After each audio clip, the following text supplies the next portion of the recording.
Hi, my name is Will, and welcome to today's episode of the Salesman Podcast. On today's episode, we're going to be talking how covert contracts kill your sales effectiveness, and today's guest is Dr. Robert Glover. Robert is an entrepreneur, writer, coach, and public speaker, and is the author of 3 best-selling books. Robert is recognized as the leading authority on nice guy syndrome, which I'm sure we're going to cover in this episode. And with that, Robert, welcome to the show. Well, thank you for the invitation. You're more than welcome, sir. Just before we click record, I've read all your books. I'm a huge fan. Is there a way to describe someone who was a nice guy, who had nice guy syndrome, and now no longer, well, hopefully no longer suffers for it? You can diagnose me in this episode, mate, and give me some feedback. Is there a way to refer to someone who is through some of these pain points? Well, I refer to myself as a recovering nice guy because I started working on this stuff in myself before I knew it was nice guy syndrome, about 25 years ago. And what's interesting to me is that layers keep kind of peeling off of this whole nice guy thing, and mine show up mostly in relationship, but I see it in work and everywhere else as well. So what I found about I believe nice guy syndrome, a lot of it is due to maybe partly natural temperament and partly due to internalized conditioning in childhood. So that means is pretty deep into our emotional operating system. So I've noticed that the anxiety or shame I tend to associate with nice guy syndrome still arises from time to time, but I notice it quicker. I can soothe myself. I can take action, I can move forward. So as I refer to myself as a recovering nice guy, if you like that term, you can use it. It just means that you notice the stuff a lot quicker and it doesn't seem to take control of your life, especially in those kind of unconscious hidden ways that you're not aware of what's driving the bus of your life. Sure. Okay, so I want to get into covert contracts. I think this is really valuable for the salespeople listening to this. I used to do this and put my prospects on a pedestal. I would have covert contracts with these individuals that they didn't know about. We'll touch on that in a second, but we've mentioned nice guy syndrome here. Can you give us a definition of what it is and I guess how we would know? Is there a test? Is there a way to know whether we are afflicted with it, myself and the listeners right now? Nice guy syndrome, and I'm going to reference this primarily towards men because that's what my book was written towards, but it also affects women as well. There's lots of nice girls out there. And my view of the nice guy is that at a very early age is a person that internalized an inaccurate belief about themselves and the world. And that inaccurate belief is that if I want to be loved and liked and get my needs met, I have to become what I think other people want me to be because I'm not okay just as I am. And I have to hide anything about me that might trigger or get a negative response from other people. So nice guys then are out there trying to be good, trying to please people, trying to avoid conflict, trying to look like a decent human being. They're generous, they're giving, they're caring, and all thinking that will get them loved. To make them be liked. It'll help them get their needs met. And that's what will tee up into the covert contracts that you mentioned. Sure. And the audience will be going, okay. I get tons of negative responses from potential customers all day, every day. Now, hopefully it shouldn't be as dire as that if you're selling the right product to the right person, but salespeople are getting rejected.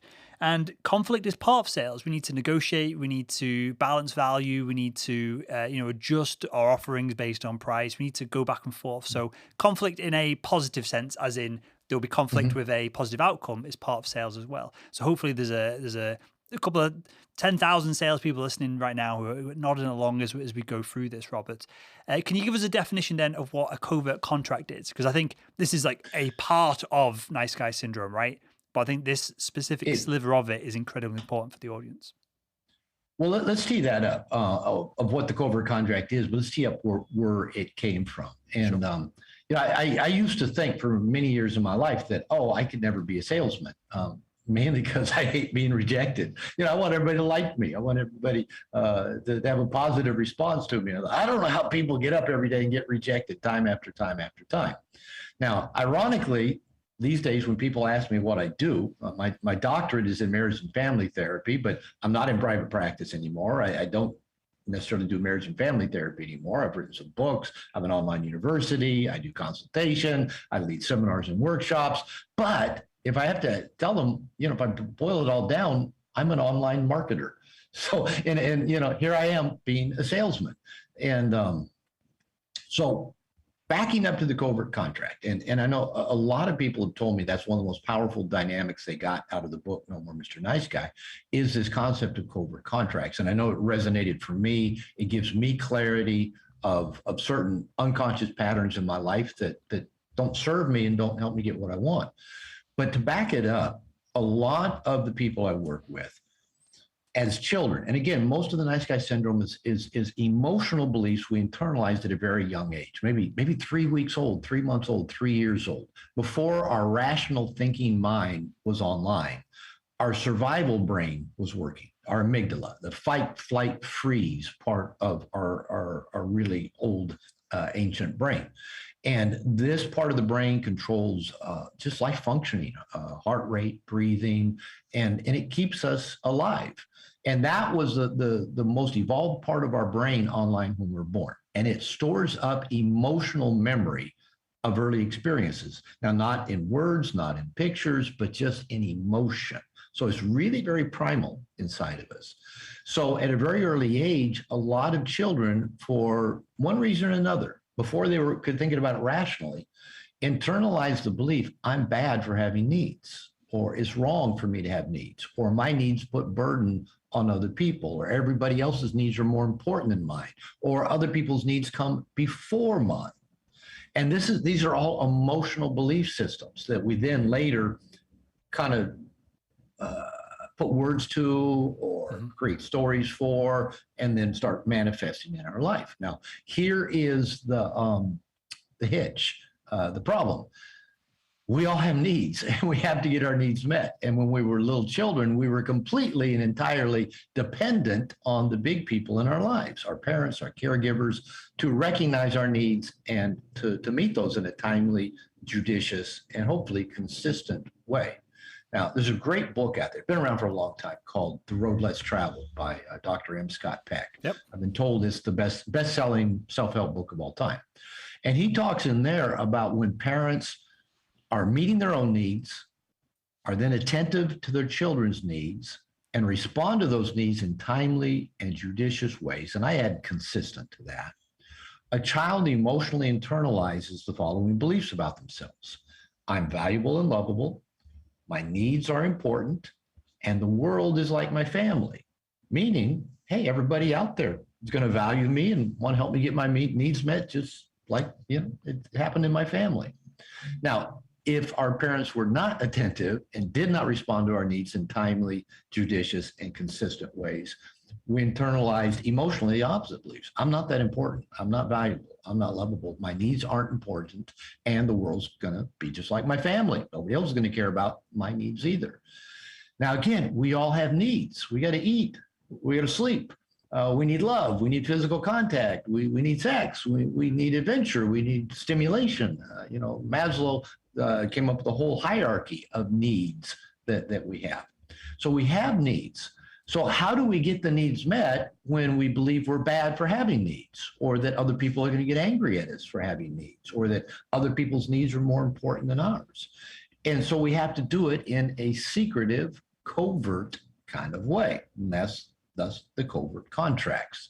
And there are 3 of them. And I've really kind of even honed these down further than what I wrote about in the book.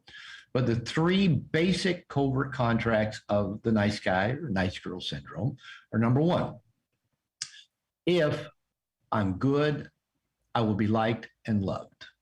So if I'm a good person, if I'm generous, if I'm caring, if I help people, I'll be liked and loved. Second, and this is really a really powerful one, and probably a lot of the salespeople listening will recognize it. If I meet other people's needs without them having to ask, then they will meet my needs without me having to ask. Now, of course, it shows up in relationship. It shows up with strangers. It shows up in the workplace. You know, we mind read for other people. We anticipate their needs. We try to do nice things. You know, we build rapport. We do whatever it is we think we need to do so that they will be inclined to read our minds and give us what we need without us ever having to ask, because we feel like that would make us a bad person. Now, again, I assume most salespeople have kind of gotten over that to some degree and learned to make a close, because if there is no close, there is no sale. And we can't wait for the other person to close the deal. Mm-hmm. And then the third covert contract is that if I do everything right, I will have a smooth, problem-free life. And of course, this world is not smooth and problem-free. Hey, you know, we're living in a time of pandemic. You know, there's always chaos, and business and sales is not smooth and problem-free. Like you said, there's negotiation, there's conflict, there's dealing with customers, there's dealing with, you know, your sales manager. There's you know, your company gives you, you know, okay, here's the formula in which we'll compensate you for your sales. And then you go out and kick ass and you do so damn well at it, the company goes, we're going to revise that compensation schedule. And all of a sudden, you're not making as much money. You go, what the fuck? That's not fair. It shouldn't happen that way. But that is life. We think I was doing it right. You know, everything should keep going the way I expect it to. So those in a nutshell are the three covert contracts. If I'm good, I'll be liked and loved. If I meet other people's needs without them having to ask, they will meet my needs without me having to ask. And number three, if I do everything right, nothing will ever go wrong. I'll have a smooth, problem-free life. As someone who's fell into this, Robert, right, and then now interviewed 800 odd people, trained thousands of salespeople, done thousands of consulting calls with salespeople and sales leadership, it's now intently obvious to me that we live in a world of evidence that none of that is true. Almost the opposite of this is true, almost verbatim, right? Of bad people have success, which not all the time, but you know, there is evidence of that out there. You can see that in many places. This idea, and I love the way that you say this one of, if I meet the needs of other people without asking, they'll meet my needs without asking. And then you add the layer on top of, well, you know, if they can read your mind. So that makes that obvious. Yeah. There was no logic behind that whatsoever. How even like my partner, Emily, right? She knows me much better than probably anyone other than maybe my dad. Neither of them two know what I'm thinking about most of the time. It's more obvious that Emily doesn't know what I'm thinking about than random strangers that I'm prospecting or trying to do business with. So there seems to be a ton of evidence there as well. And then if you do everything right, you can have a smooth life. That, as soon as you get a layer deeper into that and you look at some of the evidence, the logic of things, we all understand inherently, it's common sense that the world is in flux. There's many things we can't control. You know, driving on the road, you use that as an example or an kind of metaphor for this of all you can do is stay in your lane and perhaps maybe react to the people around you. Someone could easily just crash into the side of you just because they're having a bad day, they're on their phone or not paying attention. So the evidence of that is it's remarkable that obviously in hindsight isn't true. But how can we grow up? And I grew up as a young lad with nice guy syndrome, right? I fell into each of these buckets of covert contracts for decades until I was in like my mid-20s when I started to read your book and then uncovered, kind of started doing a bit of work on myself and uncovered some of this. How can we get so far through life? And there might be 40, 50, 60-year-old people listening to this right now are going, crap, I wish I would have heard this 20 years ago. Yes, I hear that a lot. How can we go so far through life with all the evidence that points to the opposite of this, still having these belief systems? That is such a good question, and it makes you wonder. And as I said, these belief systems are recorded in an emotional part of our brain that is wired into our rational brain, our prefrontal cortex, that makes decisions. And you would think that our rational prefrontal cortex would see right through these obviously distorted belief systems, but because our emotional operating system trumps rational brain every time. The unconscious is so powerful and is stored up in our body. I mean, it's deep. And we go through life, with these emotional belief systems, and everybody has them, because not exactly these, but everybody has distorted emotional beliefs about themselves and the world, because we internalized them when we were immature, dependent, needy, undeveloped little children. And that's stored in such a deep part of our brain, it influences everything. Now, how these stay embedded is that, probably as much through anything, through confirmation bias, is that you hear people talk about, well, those jerks over there, those bad people, and don't be like your dad, or don't be like, that person that did that thing. And you keep thinking, well, I see, if I'm good, if I'm just good, that's what people want, the value of it, because your confirmation bias ties into that. And so we find stories and experiences to confirm what we already emotionally hold to be true, even when the majority of what we experience doesn't. I had a PhD in marriage and family therapy at 29 years old. I'm 66 now. I'm in my third marriage. And I often say I bumbled my way through every relationship I've had. And I think many of us do, mainly because trying to do, intimate, pair bonded, long-term, lifelong relationships is not in our DNA, and there's not a particularly good instruction book for it. But we're all bringing those deep emotional belief systems about ourselves and the world into any relationship, intimate, family, work, it doesn't matter, and trying to make it work. And therefore, we do tend to bumble our way through a lot of things. And probably every salesman out there can look back, a few years ago when you were operating from, some kind of naive and untested, but deeply held emotional beliefs about yourself and the world. And you look back and you go, oh man, how did I ever survive? How did I ever make it in sales? Because hopefully we all bump into something. We have a wake-up call, a come to Jesus meeting, a crisis, a major failure, a major loss.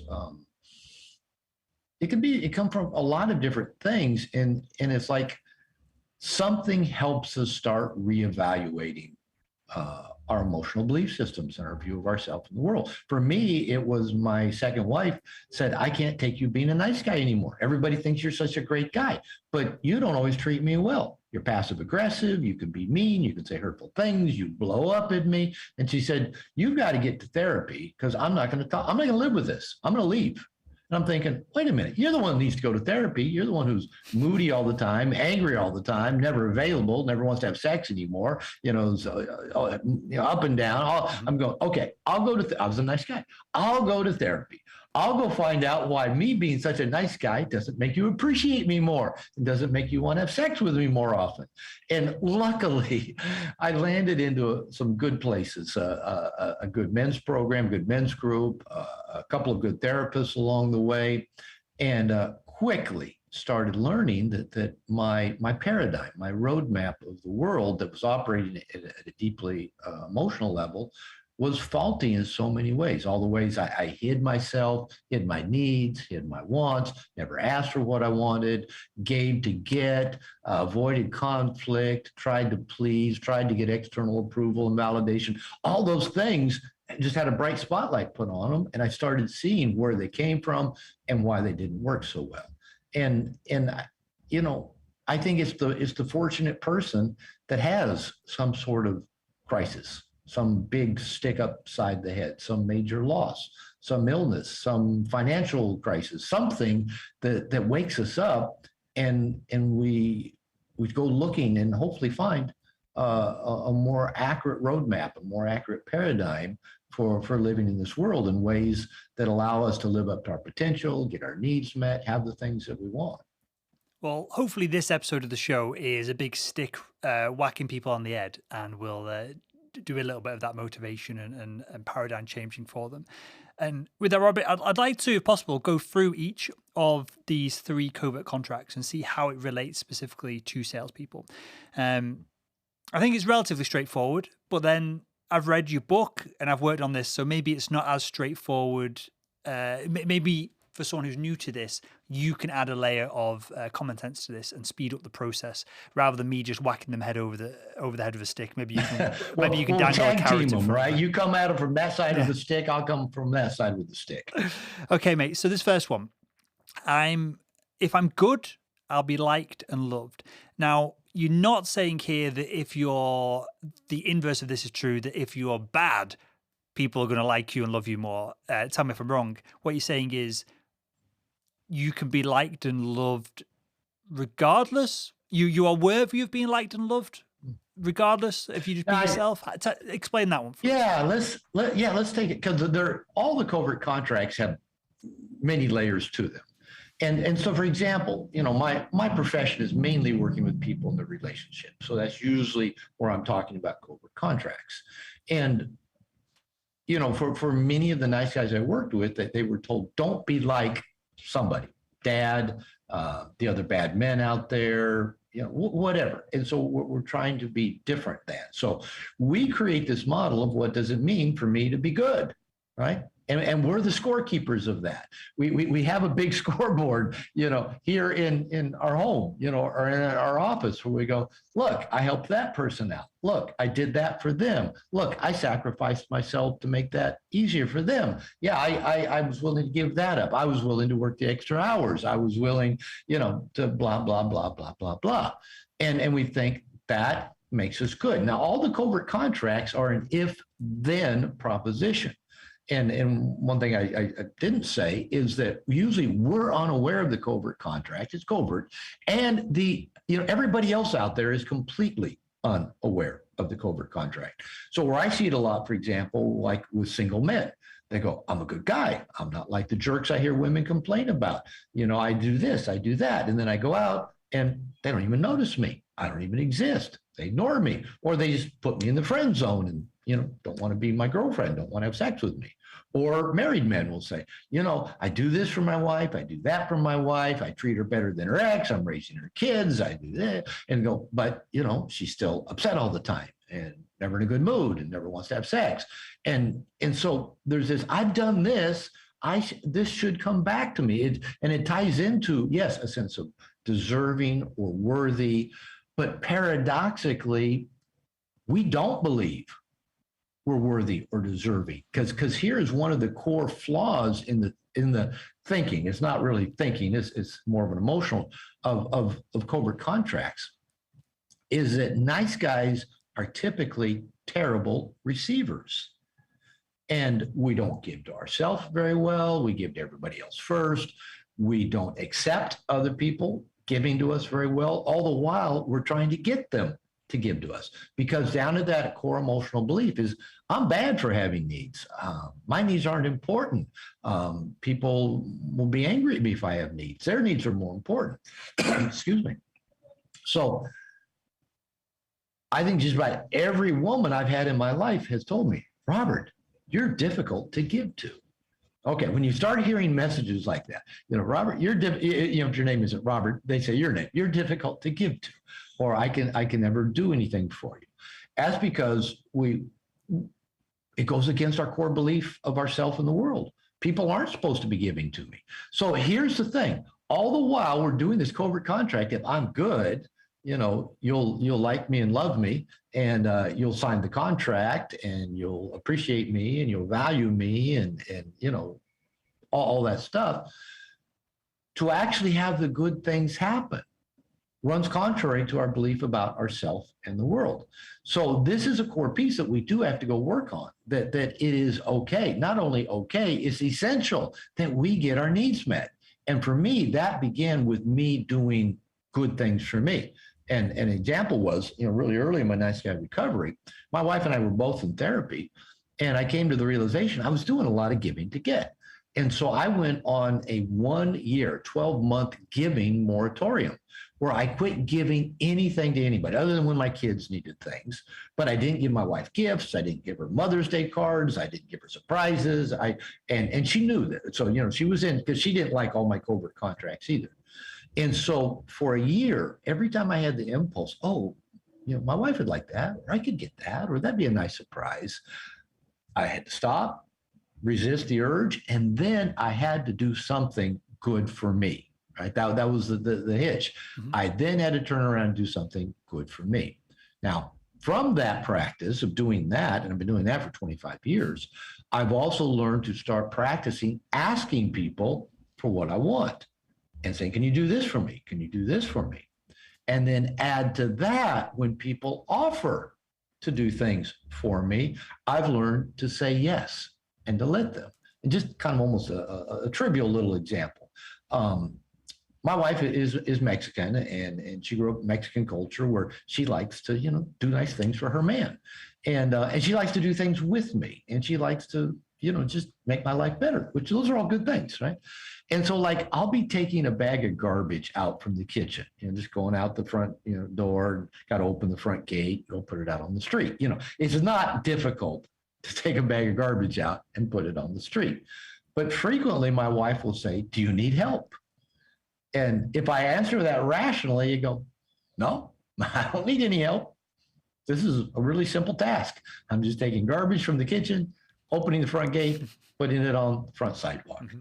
And so I used to say, no, I got it. Don't worry. Because, I didn't want to burden her, right? There's no reason why she would have to help me carry garbage out. And then I realized she wanted to help me, and I wasn't letting her. And so those are the little cues I had to start picking up on. Let her help me. Say, sure, come help me take the garbage out. And then we got to go take the garbage out together and have, a little together time walking the garbage out to the street.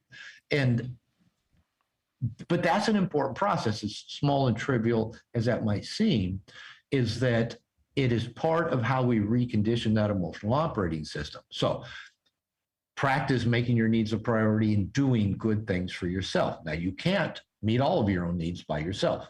So you have to surround yourself with people who want to help you get your needs met, and you have to be clear with them what you would like them to do to help them meet your needs. Don't make them guess. And number 3, when people are available to help you meet your needs, let them say yes. Give them the opportunity.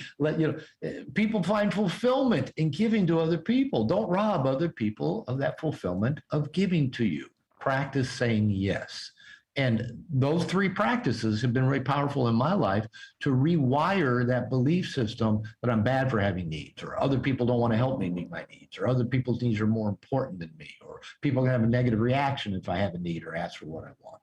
So that's where I would start with that first covert contract, is us actually working on our own belief system that it is not okay to have needs or to get them met. Mm-hmm. You mentioned A Road Less Traveled earlier on. One thing that I took away from that book, maybe I read it like 10 years ago now, was that healthy relationships are when 2 people choose to be together and are happy to make that choice, as opposed to unhealthy relationships are when someone has a hole missing and the other person fills that bit of the hole, and perhaps vice versa. And it seems like what you're saying there, Robert, kind of fits into practice of your wife you don't need your wife to come and help you take out the trash. Yeah. She doesn't need you to accept it, but you choose to do it, and she wants to help. So you're going to have a nice natter and a chat as you take the bins out. Am I on the right tracks with that? Yeah. And yeah, of course, when I worked as a marriage therapist, and I did for 20 something years, couples would come to me and say, we have this problem and this problem. We want you to help us save our marriage. And I'd always tell them, I have no goal of helping you save your marriage. What I will help you do is both grow up and become more mature adults and deal with whatever's getting in the way of you guys having what you want in the relationship. And I said, then if you guys decide you like hanging out with each other, you'll keep hanging out with each other. But as you grow into maturity and deal with some of your childhood, defense mechanisms, survival mechanisms that are showing up in your relationship, you may decide you don't really like being with each other. That's okay too. Then it'd probably be better that you don't hang out with each other. So trying to save your marriage is not a goal. Let's just help you guys just grow and become more mature. And in the process, if you like hanging out with each other, great. If you don't, great. And and that's a good mantra in anywhere in life, and especially in the workplace, because here's the crazy thing. I don't know if it's crazy, but here's reality. is, as I said, I'm mainly trained as a relational therapist and, focusing on people's intimate relationships. But just like everybody co-creates a relationship with a partner that lets them live out their earliest emotional beliefs, their earliest training and paradigm. We all co-create that. We find a person that lets us use the tools that are in our relationship toolbox that we created when we were 3 months old, 3 years old. Because if we get with people that we can't use those tools, we don't know what to do. And so we invite people into our life to help us co-create really old relationship patterns. And our partner is doing the same. Now, the thing is, we do that in the workplace as well. We find bosses, we find managers, we find companies, we find customers that all help us recreate our earliest life experiences. And here we are using these tools we developed as a kid. And Covert Contracts are a really powerful set of tools in that childhood toolbox. So, we get with our boss and our boss is triggering us in this way. So we start trying to manage that by avoiding the conflict or never doing anything that would upset him or saying what we think he wants to hear or not telling him there's no way we can deliver on that product in the time, they said they need it done by. So oh no. And then, we just keep doing what we've done since childhood. So I believe that, for example, intimate relationships, because of the way they trigger all this really old emotional beliefs, they're really powerful personal growth machines.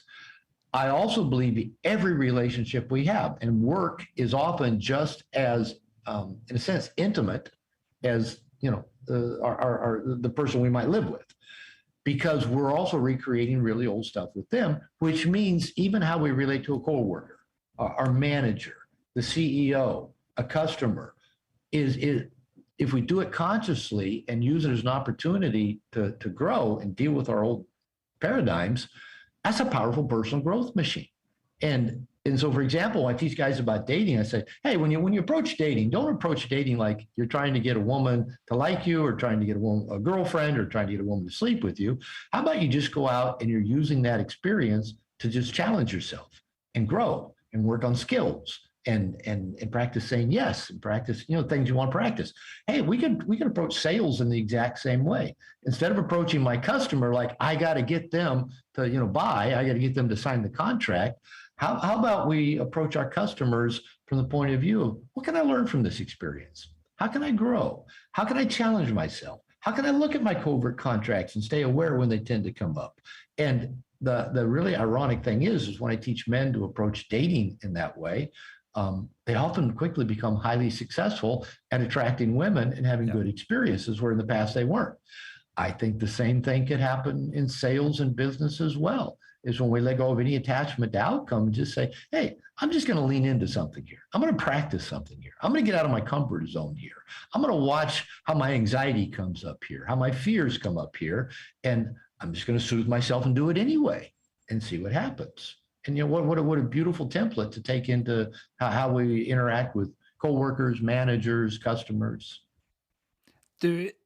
I'm glad you mentioned this earlier on and you brought it back perfectly, because I wrote it down in big letters here. I wanted to bring this back up, Robert. This paradox of when you don't suck up to your customers, when you treat them like a peer as opposed to someone who's got the wallet that's going to buy you that new car or whatever it is that you're aiming towards with your commissions and that side of things.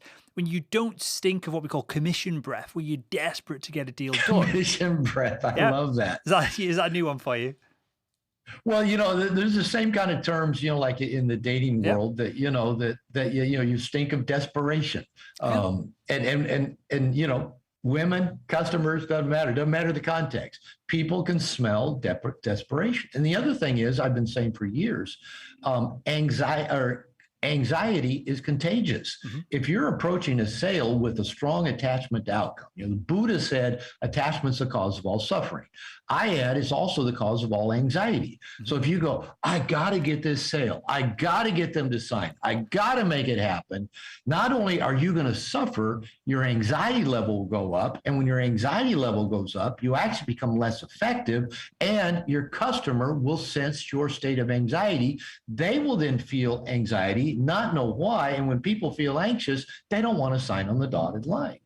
Yep. We had a Harvard professor come on the show to talk about, it's not quite as simple as this, as pop science kind of puts it out there, but this idea of mirror neurons, of people Yes, have exactly. empathy against the emotions that you're feeling, and subconsciously they will mirror that back to you. We kind of debunked some of it, but some of it makes total sense. And especially when a lot of salespeople now are doing this over a Zoom call rather than a telephone.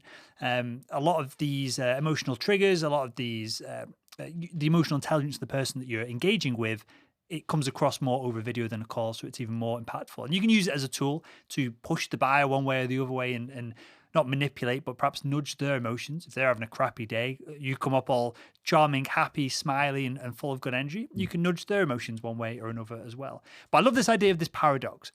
And it's something that I try really hard with our training, Robert, to drill into the brains of our students, that you're there to provide a service. You're there to help people.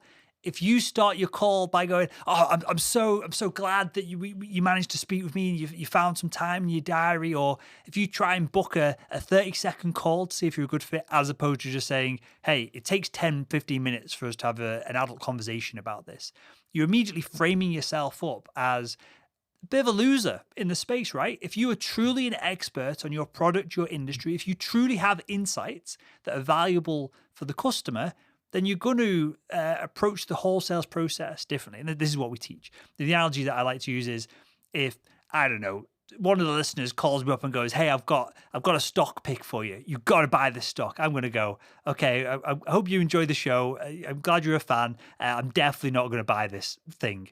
Warren Buffett calls up. He doesn't even have to introduce himself. I'd recognize his voice. And he just goes, "Hey, Berkshire Hathaway are buying a load of Coca-Cola. You should probably buy it as well." I've got so much trust at distance, and the way he framed the conversation as an expert without begging me to jump in on the deal with him, I'm immediately going to do it. So that's kind of how I try and set things up. And I love this idea of this paradox, and I'm glad you enjoyed the notion of commission breath. But I've got it with salespeople who ring me that they're so desperate to get people on the phone that it puts you off, and it's counterintuitive. You've done the hardest bit. You've got the person on the phone. Hopefully you've got the right product for the right person at the right time. And then you just kiboshing the whole thing. Just the words you use, the framing of the conversation, and even the language that's pre or post conversation as well to follow up. So with that said, I think that's relatively easy for the audience to understand. It's something that they know they've got to do, and maybe there's a confidence element to this. Maybe there's a mindset shift that they need to implement. But this final covert contract of, if I do everything right, I'm paraphrasing here slightly what you said earlier. If I do everything right, I'm going to have a smooth and simple life. This is something that I think I still struggle with a little bit, because I know logically that's not true. I've got a degree in chemistry. I understand entropy. I understand chaos, right? I've read books on chaos theory, game theory, all these kind of things where it's demonstratable just how irrational humans are. You know what I mean? When you're surrounded by, billions of people on the planet, never mind the environment and everything else that's shifting and constantly in flux. But how do we, it's almost, I feel like I've yet to accept this. I feel like I can just earn a little bit more money. I can buy a house a little bit further away from people, and I can do this and I can do that, and I can try and mitigate some of the risks and the potential pains of life. How do I, or am I on the right track here of, how do I get to a point where I can flip a switch and be like, okay, I'm comfortable that life is uncomfortable?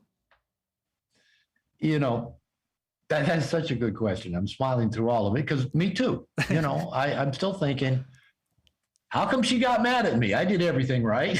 I didn't do anything wrong. She's mad at me. Or, how come this, I bought this house here in Mexico 5.5 years ago, and I love my home. I'm in my home office right now. And I love it. Got a swimming pool. It's just great. And Mexico's noisy.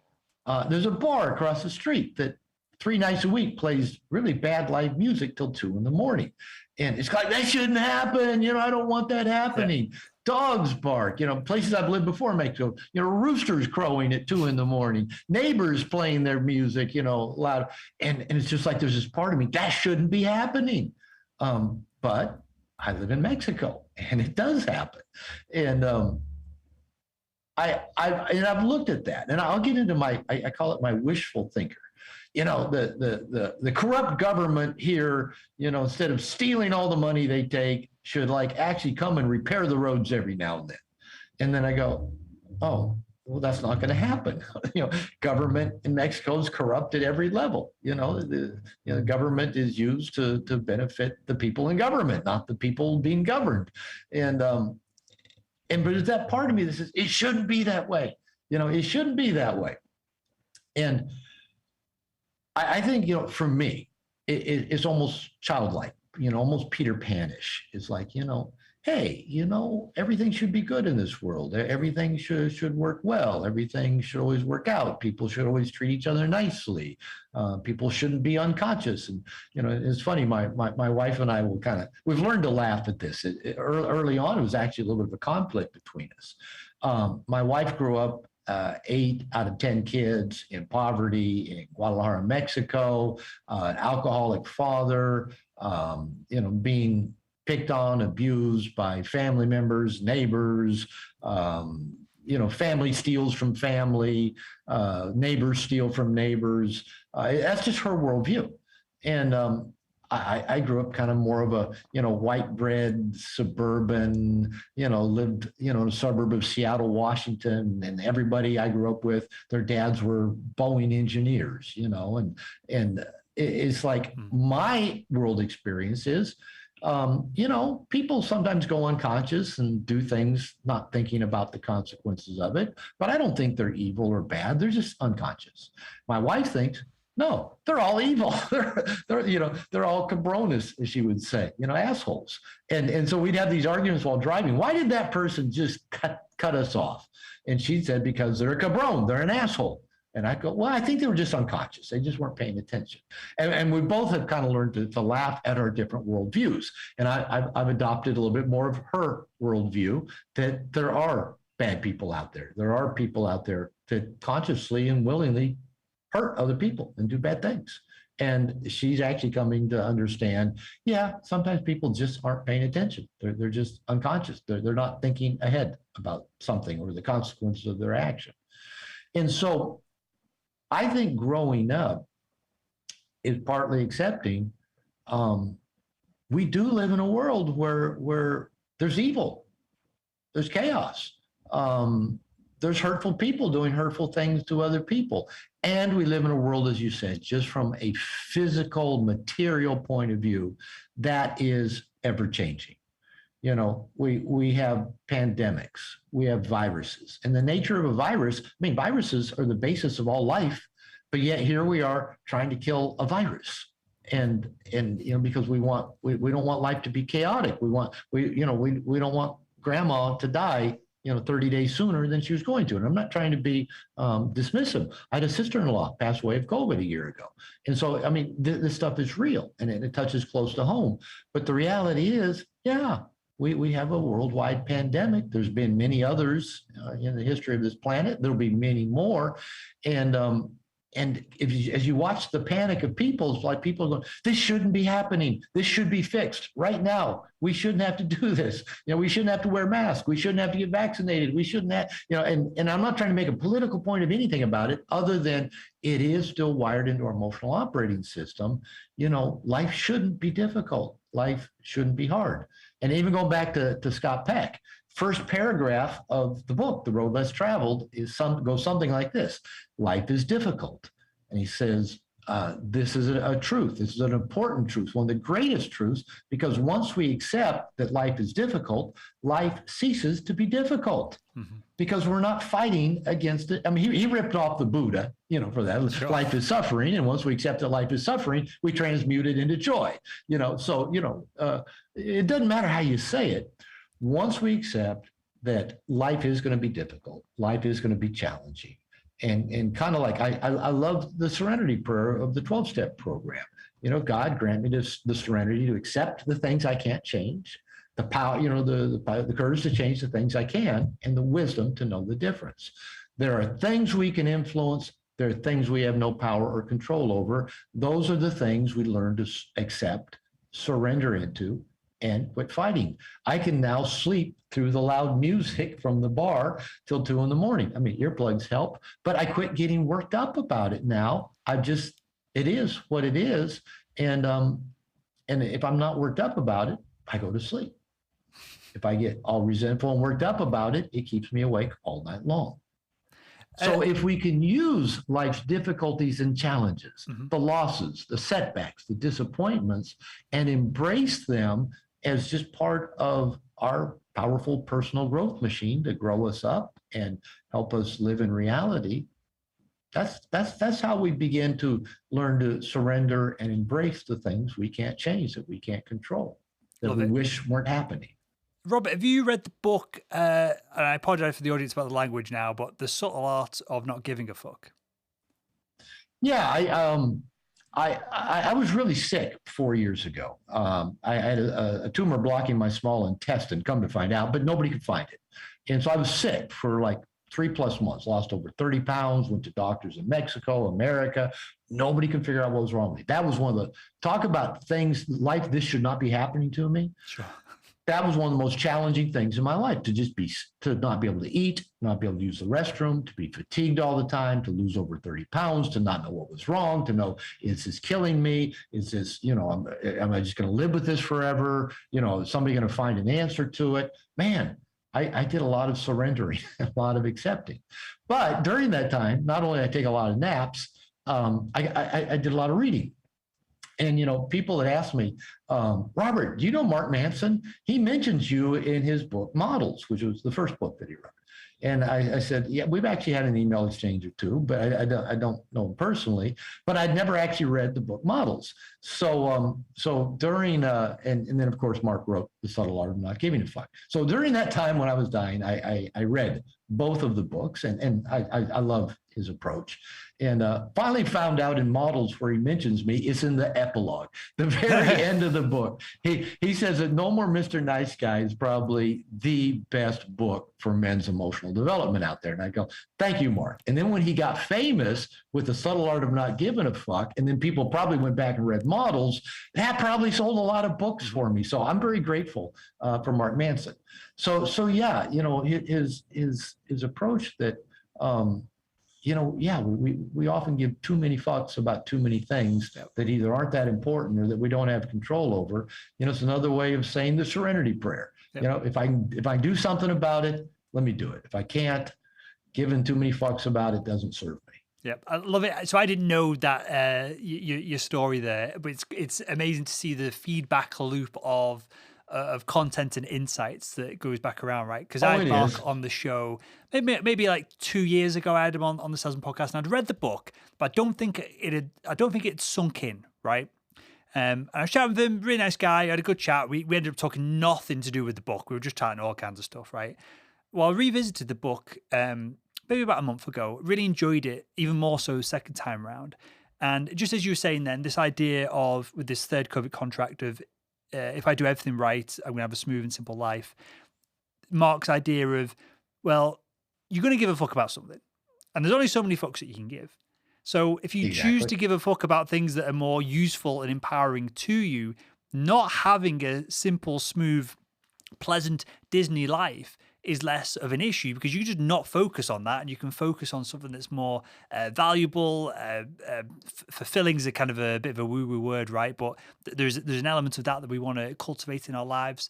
And heck, just if you've got dogs barking one day, but you get to live in Mexico and you've got a pool the next day, give a fuck about that rather than the dogs. And net, you're going to win, right? Yeah, and I've been we'll talk about woo-woo for a minute. I've been practicing gratitude for 20 plus years, where I just started just daily, just thinking of things for which I felt grateful. And I wake up every morning and say thank you and feel grateful for a good night's sleep, for a comfortable bed, for the woman I wake up next to every morning, for air conditioning, for my pit bull Nala, for my health, for just that I get to do stuff like this. I mean, I love my life. Mm-hmm. And having that, as they say, and again, 12-step program, the attitude of gratitude, Yeah, life is difficult. Life is suffering. Life is challenging. Life has, like Mike Tyson says, everybody has a plan till you get hit in the face. We get hit in the face, and it shatters our plan, and we panic. But what if we could even be grateful for those punches in the mouth, for the being pummeled upside the side of our head? What if we begin to see loss, getting fired, losing a customer, losing a contract, getting sick? What if we started developing gratitude for those things and seeing the blessing and the gift and the lessons and the growth?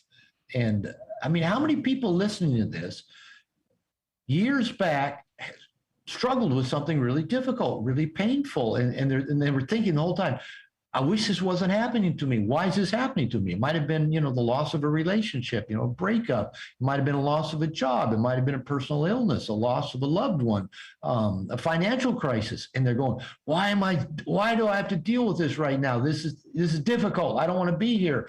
This wasn't my plan. When I was, divorced in my late 40s, and went through some real big struggles. And, as I approached 50, I thought about writing a book called Not Where I Thought I'd Be at 50.